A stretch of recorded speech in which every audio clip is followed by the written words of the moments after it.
Welcome to the Be Your Soul podcast. I'm your host, Sky Bradshaw. Today's topic is dreaming bravely, and each of the three segments build from the previous into a message that we hope is exactly what you need to hear.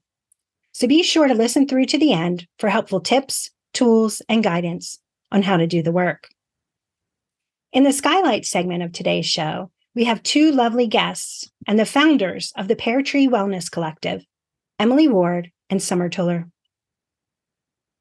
Before we dive into the Unclouded Heart segment for messages of wisdom, let's invite ourselves to become present in this moment within our body, mind, and energy. Take a moment to invite yourself to take some deep cleansing breaths in through your nose and out through your mouth. In through your nose and out through your mouth. And as you breathe in through your nose and out through your mouth, allow your body to relax, relax, relax, relax. Relax, relax, relax, relax. Relax, relax, relax, relax.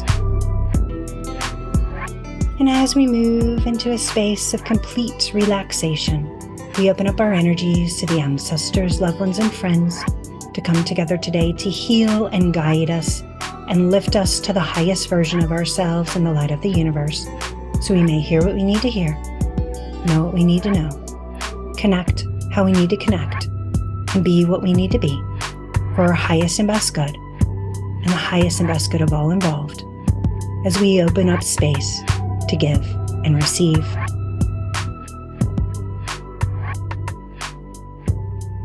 Dreaming bravely. While giving spiritual guidance to others, I've heard myself saying this term over and over in the past few months.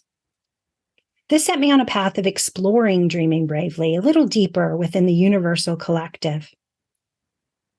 What I think it calls for us to do is look at the fullness of our life and our capabilities for our highest and best divine good.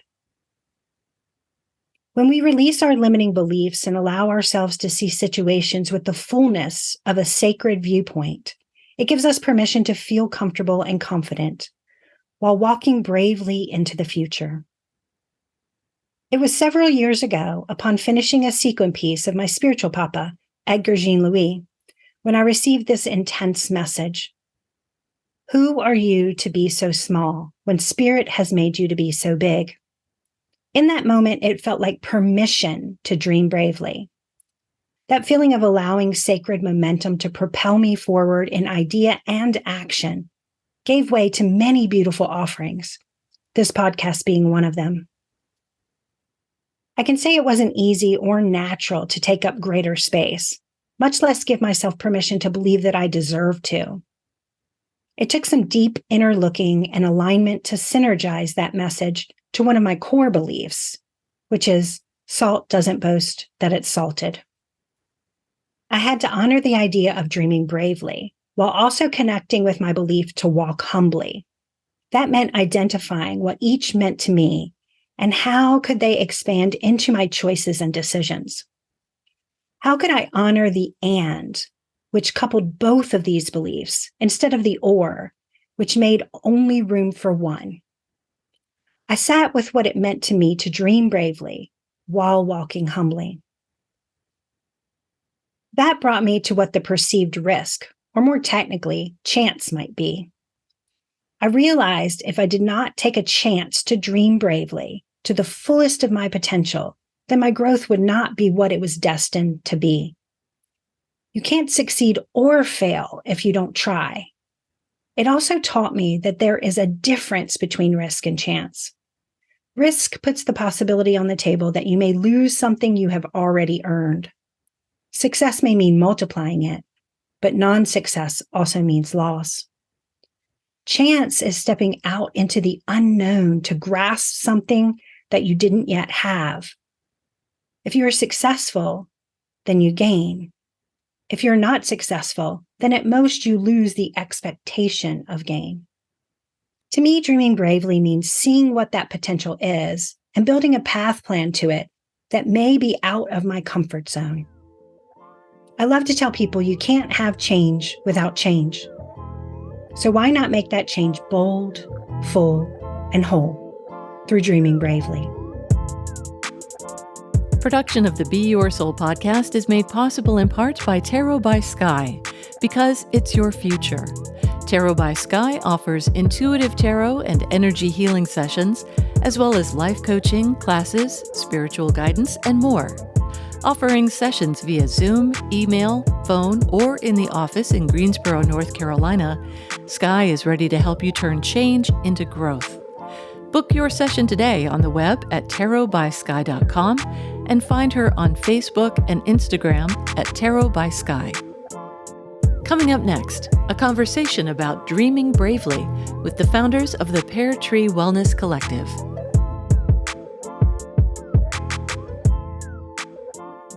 Today we welcome Emily Ward and Summer Tuller to the show.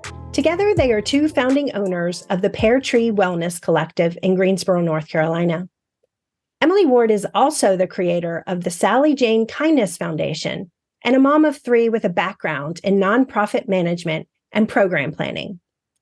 Summer Tuller is also a dedicated lymphatic enhancement practitioner with over a decade of experience. She's made it her mission to empower individuals on their journey to improved well-being. I had the pleasure of doing a walkthrough of the beautiful Pear Tree Wellness Collective as it was under construction, and can say I am impressed with their vision and their dedication. Welcome, and thanks for being on the show today. How are you ladies doing? Thank you for having us. Yes, absolutely. So when I choose my topics and the people that I'd like, to present to the listeners, I always think of the person and then what in their heart sings the most beautifully to me about them, like how they present energetically and how they represent in the world, that people can take away and really enjoy for themselves. And so that's when we got to the topic of dreaming bravely, which is something that I think the universe has been speaking to us for a while this year. And then you guys really got into that mindset when you decided to see the Pear Tree Collective be born. So I'm going to ask each of you individually, when you think about that dreaming bravely, what does it mean to each of you, and how does it look in your lives? Other than, you can bring in the Pear Tree Collective or whatever dreaming bravely means to you. That's a really good question. And I think it could have a few layers behind it. But dreaming bravely to me means having the courage to set ambitious and meaningful goals for yourself, even if they might seem daunting or completely unconventional. It circles back to pushing past your comfort zone, overcoming the self-doubt, and pursuing dreams with determination and resilience, regardless of the challenges that may arise. I don't think that the path that you take when chasing a dream is ever easy or feels easy to get started, but just sticking with the course, regardless of the ups and downs, is a big portion of that to me. That's beautiful, Summer. And, I think one of those things that we forget often when we set a goal is we kind of put it linearly and we want it to be like open, open, open, door, door, door. When really it's that adaptability and the kind of path that gets us there and faith and trust in that path that can be really important. Emily, what's your take on this? So for me and where I'm at in my journey, dreaming bravely means allowing yourself the courage to continue to dream, especially after you've had setbacks or certain dreams haven't come to fruition.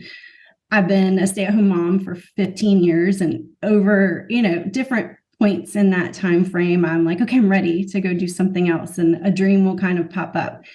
And each time, for whatever reasons, things just didn't work out.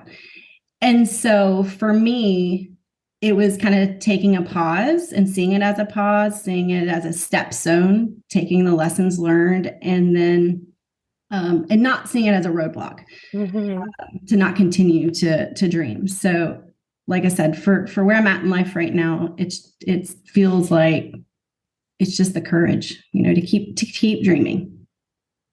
I love that. So, speaking of those obstacles, we'll let you go first on the idea of when is a time where you perceived an obstacle and overcame it, or a place like where you thought that you may not be able to dream bravely, and then you got to kind of blossom that flower into something beautiful.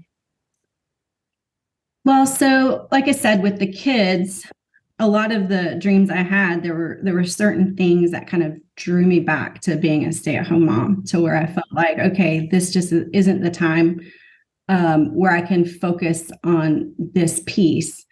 And so because I kind of shifted the path a little bit, and I decided, all right, so I can't dip my toe back into the workforce, but I can focus on me a little bit and my own well-being, from a physical, not just a physical perspective, but from a mental well-being. And even it kind of turned into a spiritual, almost homecoming in a sense.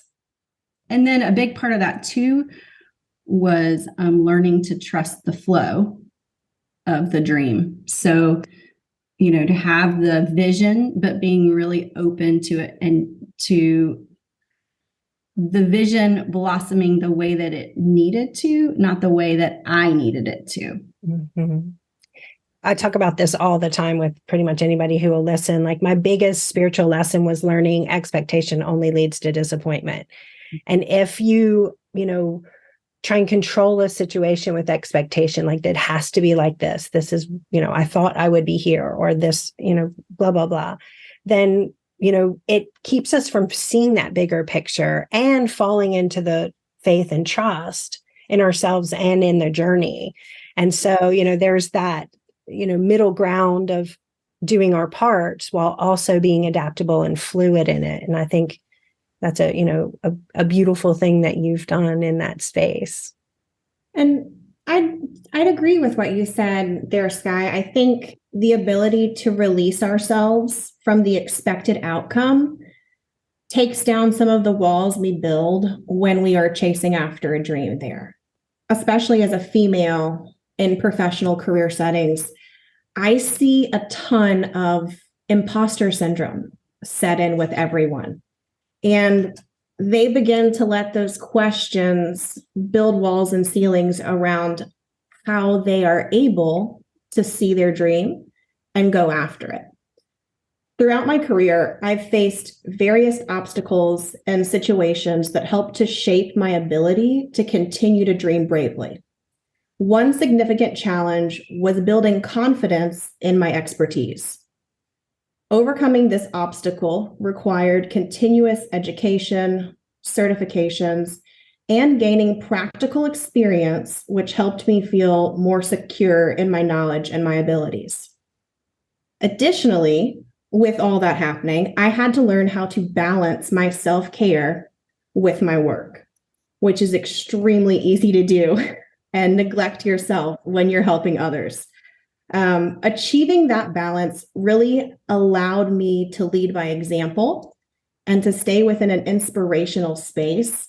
And if I'm working from a place of hope and inspiration in my true authenticity, I find that some of those barriers that we build for ourselves start to break back down.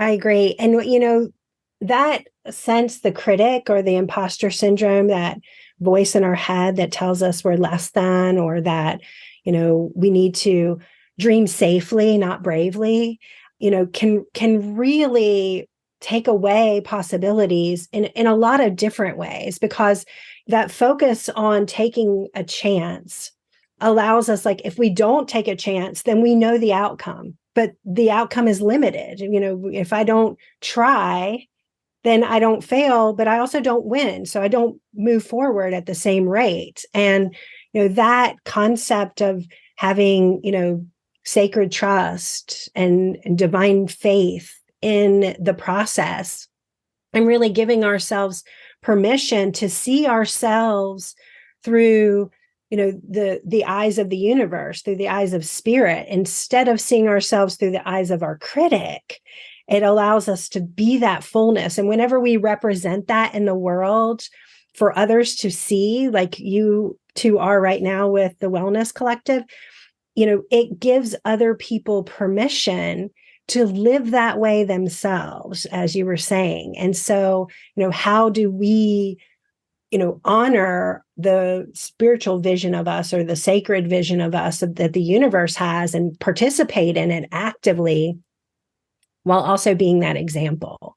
And so, that the condition of dreaming safely, guaranteed wins and no risk, can feel really good at times, but we're growing at a snail's pace that way. We're not growing at our destiny alignment pace, because nobody knows better than spirit what we're capable of. And so we have to give that viewpoint of ourselves. And I think that's important.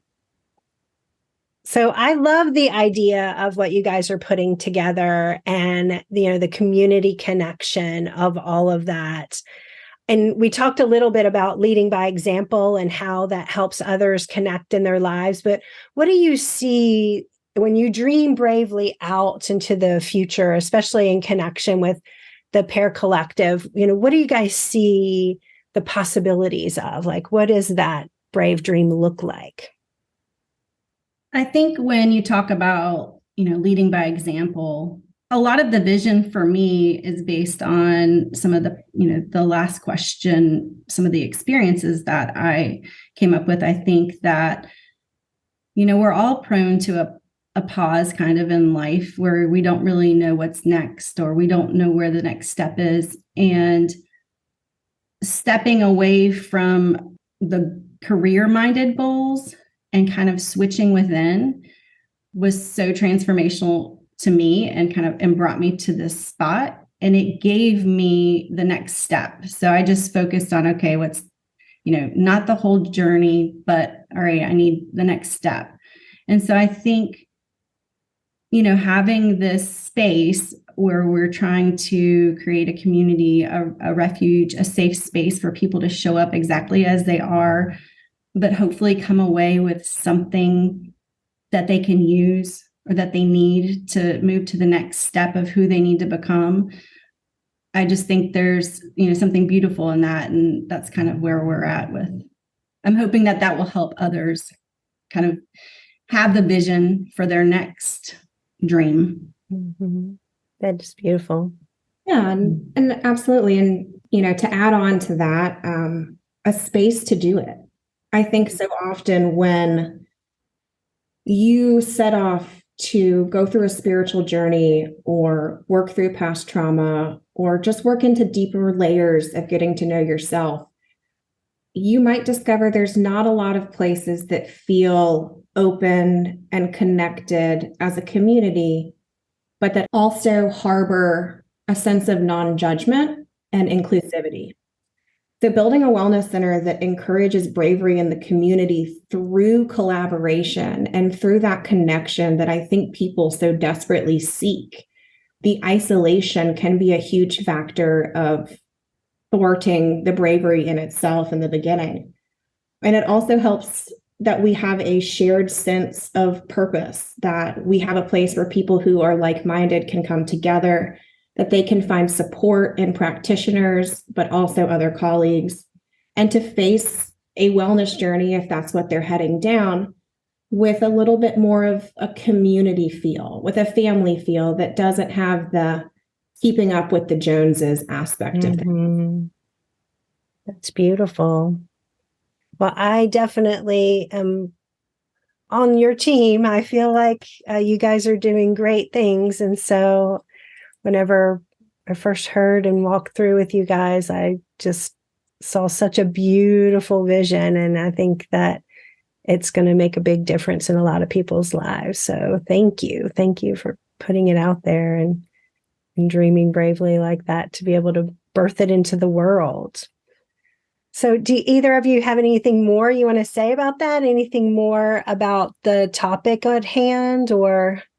Well, if I could, I would like to thank you for your part in my journey as well. and coming along with the ride. And so many of my little nuggets of wisdom are directly related to the things I've learned from you. So thank you also. Oh, well, I am always happy and grateful to be a part, especially when I see those nuggets turning into gold in other areas. It's always beautiful.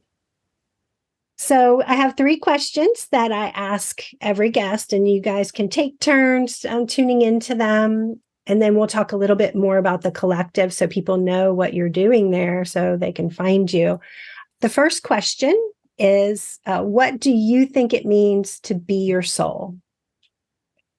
Oh, that is, again, another very good, deeply layered question here. So my clients will tell you, I have a few catchphrases that I lean on pretty heavily. I wish I had a place to cite this from. I don't have a referential source, but something that I say often is, you don't have a soul. You are a soul. You have a body. Mm-hmm. And following that, I like to remind people and myself that comparison is our thief of joy.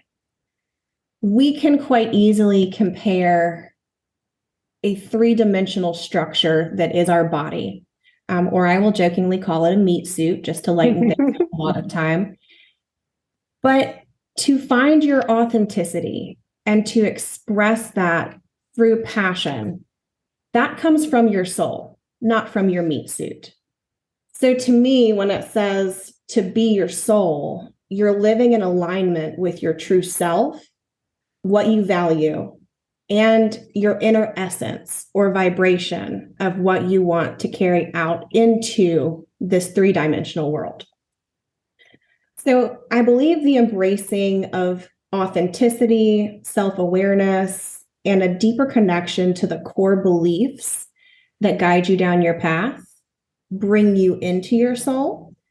But to be in that place is an active choice that can take discipline and practice to stay in and live in.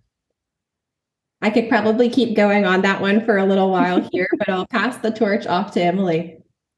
So a lot like Summer, when I think about be your soul, the first thing that comes to mind is the authentic self. And when I think about the authentic self, I think about taking the time to tap into your soul. And sometimes that requires you to climb into your heart and sit there for a while. And I think when you're when you're making decisions or coming from the space, that space in your heart space, you can't make a wrong decision. And that, for me, that has always given me comfort to know that whatever decision I make from that space is going to help me become the person that I need to be in the next moment. So that's to me how I kind of stay in alignment. I love that. Those are 2 great answers that also match with each other, which I could see why you make great partners. So what's one thing that each of you do to get your self-care in no matter what? I'll take the lead on this one. So this is a hard one. And I think it's sometimes even harder for wellness practitioners because we're so focused on others.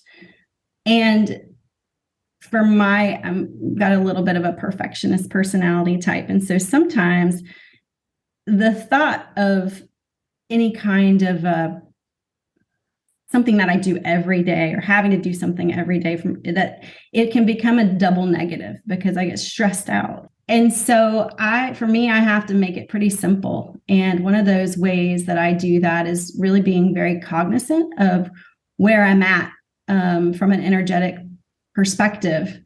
I've gotten decently good at kind of being the observer and kind of looking at where I'm at, being okay with feeling whatever feelings I'm at in that moment.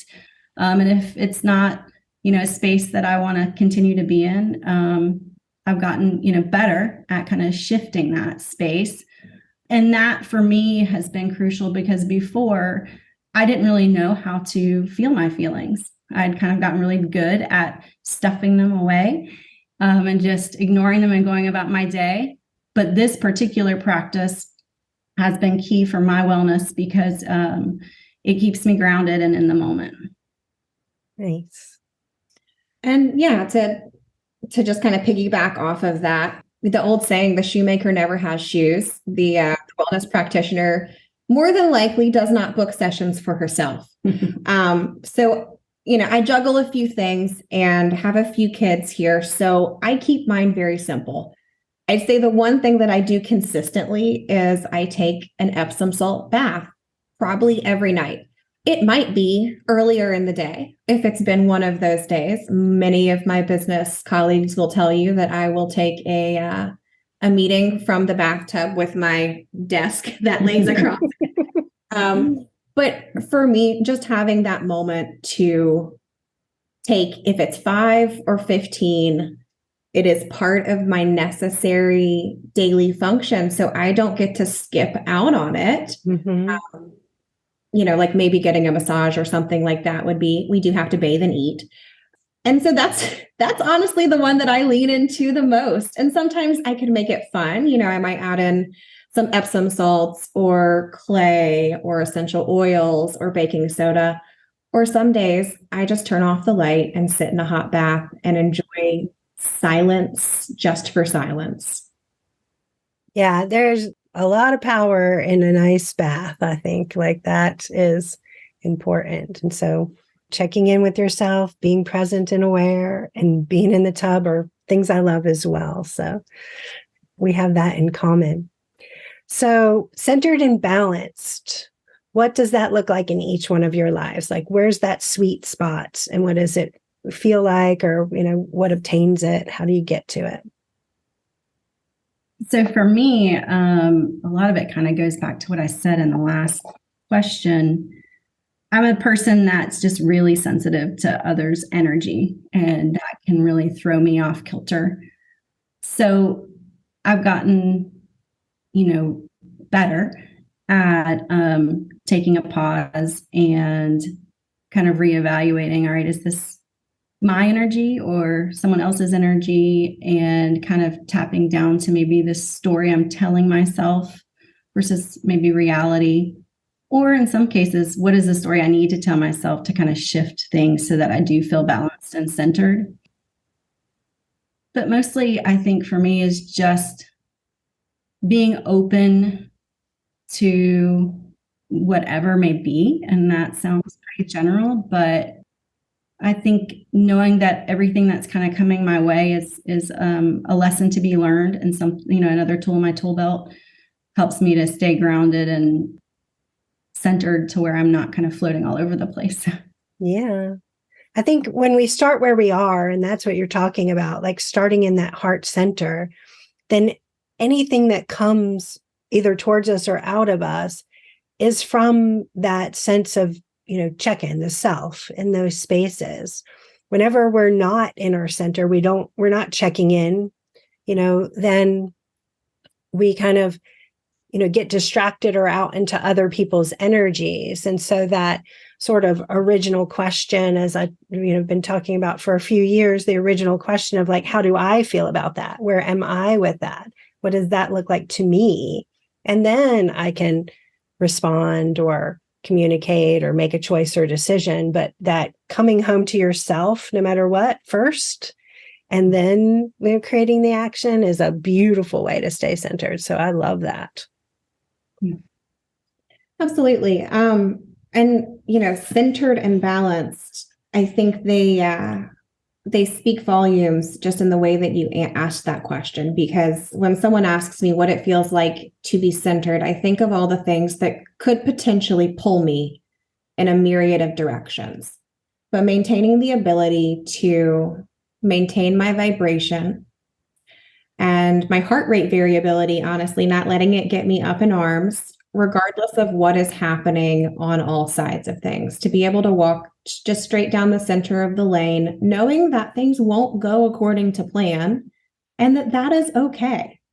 That's where I then see the balance part, because as all these things start hurling objects at you from the side, You may have to dodge or bend or jump, but staying in the mindset of calm and trying to respond thoughtfully versus react emotionally is the best thing that I do, to try not to be pulled in 19 different directions and feel like I just spread myself in 19 different rooms with it. It's not ever easy for me to do. I'll say it's always a constant balance that goes on, and it's an ever evolving, I won't say battle, it's an ever evolving dance of learning where you can bend and where you have to protect yourself in times to heal and then move forward from it as well. That's a beautiful way of putting it, because I think balance is a dance. It's, because we're not stationary. We don't want to stay still in life. We want to move. We want to create. We want to move forward. So the vision of like a balanced dance feels really good in that, we're still fluid, we're still motionful, but we're still balanced in that center space. So that's lovely. Thank you. So it was great to chat with both of you, and I really, really appreciate your wisdom being added to the show. Will you let our listeners know about the collective and where they can find you and what you are offering right now, and what's going on there? Absolutely. So we are still in the very excited stages of building some things up here. So the Wellness Collective as a whole is in formation. Currently, we offer lymphatic enhancement therapy, as my lymphatic practice is still open and we've just moved into the Pear Tree. And we're very excited to share that we've welcomed an energy worker, a naturopath, and an esthetician under our roof. We are still looking for other like-minded practitioners who might be interested in joining this collective and bringing all aspects of holistic care and wellness to the community. And currently, the best place to keep up with us will be through our Vigaro booking site. So if you were to go through the Vigaro lifestyle app for consumers and you're looking for businesses in the city of Greensboro, North Carolina, if you typed in the Pear Tree Wellness Collective, you will see that we exist. But as we develop, the Pear Tree Wellness Collective will be present on social media. We will be joining the hoopla of Facebook and Instagram and all of those good things there. We're still building our way up that mountain of marketing. Awesome. Well, that is great. I thank you guys for being here.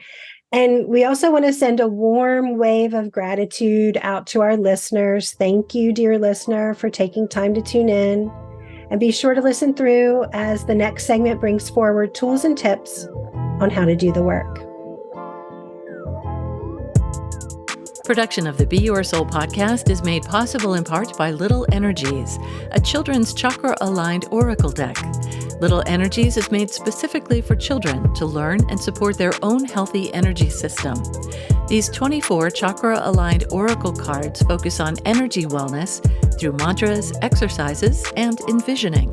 You can pre-order your deck now by supporting our Kickstarter and receive it in time for holiday gifting. Find more information at tarotbysky.com. Coming up, Sky shares a journaling practice to dream new, brave goals. In this segment, I offer tools and guidance that I have found helpful in my practice, and maybe you will too. This week, we will work on giving ourselves permission to dream bravely. We are always giving our attention to something, and usually it is the loudest or easiest thing nearest to us. What would happen if we made a conscious effort to focus on intentionally dreaming bravely, while also allowing ourselves to be compassionately present in this moment? We would be able to take that vision and map a path plan to something divinely aligned with our highest and best good. Words and observations are only useful if they become actions. That action can become more powerful if it is skillful and appropriate. We can learn a practice and put it to use, but if that practice becomes our natural way of being, then it instills great change. That is why we are going to tune in to the whole self when creating our sacred goal. For this exercise, you're going to want to get out that trusty journal and get ready to connect to dreaming bravely. The first thing we'll do is focus on a goal or think of a situation in which you have a challenge finding direction or standing in your power. Sit with it quietly and listen to what comes up. If you're familiar with the 3 5s exercise from episode 5, we're going to use this as a framework to check in and dream bravely. If you're unfamiliar, you can find a YouTube video of that exercise on our channel. Now let's get to it. Write a short paragraph describing the goal at the top of the page. Read it over 3 times in your head to make sure that it feels solid. Be sure to make the paragraph full and whole, and that you energetically connect to it. Using the 3 5s framework, write down the first thought that comes to mind about the following questions. Read the paragraph out loud and see how it feels in your body. Is there anything that calls forward a physical sensation, like tightness in the tummy or rapid beating in your heart? Just note in the journal what your physical reaction to the paragraph is. Read the paragraph again and see where your mind wanders or your thoughts race. Does the critic show up and try to talk you out of it? Does your mind expand into possibilities, seeing how it could come to fruition? Now, journal that. Read the paragraph a 3rd time and see what emotional positions come forward in regards to the goal. Does it immediately make you feel excited, happy, fearful, maybe even all of the above? Then journal those feelings. Read the paragraph out loud again and see where there's a shift or change in your energy field. Does your energy expand into your heart center or compress into your root base? See if you can feel your energy and how it processes the energy of this goal, and journal that. Then tune into your intuitions. The carnal intuition, which is your sense of safety and security. Your sense of knowing, which is often touted as women's intuition. And your sense of prophecy, which can look out into the future to see the likelihood of obtaining this goal. Do any of those intuitions chime in, either in support or redirection? Journal what the intuitions perceive. Then lastly, let's tune in to the other energies and influences that you may sense. This can be ancestors, spirit guides, or higher vibrational beings. Do you feel a sense of nudging towards the goal or trying to direct you away from it? Does it feel supported by the universal flow? Does it feel like there are any distinct messages for you? Now journal that. Then it's time to put the topic down and read it again tomorrow. After a day of letting this be, go back through the previous questions and see if your answers still stand true. Do you still feel that way after sleeping on it? Do you feel that way after changing moods? If some of your answers have shifted or changed, then put it down again and do this whole exercise the following day. By day 3, you should have a base to work with on dreaming bravely to set your goal. Then you can use the exercise in episode 15 to map out your plan, which also has a YouTube video on our page. I'm excited to hear what brave goals you dream up. May you be well, may you find peace, may you feel blessed, and may you be whole. Want a little more? Our Patreon has early access listening and PDF worksheets to match each episode's exercises for as little as $5 a month. Patreon is a great way to show your appreciation for the hard work and dedication that goes into bringing these messages to you. This exercise is just one of many in Sky's Energy in Action course, which you can find on our website, beyoursoul.org.